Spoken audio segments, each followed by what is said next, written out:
আমি নিজে একজন ব্রেস্ট ফিডিং মা, তাই প্রতিদিন ইফতারে আমি এই খাবারটা নিই। স্বাস্থ্যকর এই খাবারটা খেলে আমার বাচ্চার যেটুকু চাহিদা তার থেকেও বেশি পূরণ হয়ে যায়। আমি এখানে নিয়ে নিলাম কাঁচা এবং পাকা টমেটো, সাথে আমি এখানে নিয়ে নিব এখন শসা কুচি, সাথে নিয়ে নিব মূলা কুচি, সাথে আমি এখন নিয়ে নিব গাজর কুচি, সাথে আমি এখন নিব কাঁচামরিচ কুচি দুটা। আমি সাথে এখন আমি এখানে নিয়ে নিব কাঁচা পেঁয়াজ, এখানে অ্যাড করলাম না কারণ কাঁচা পেঁয়াজ খেলে ফেরেস্তার কষ্ট হয়। সাথে এখন পুদিনা পাতা কুচি, এখন পাকা পেঁপে কুচি দিয়ে দিলাম।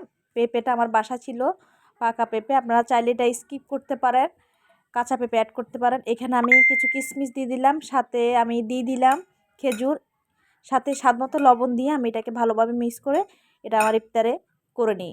এভাবে করে নেন, খুবই উপকৃত হবেন।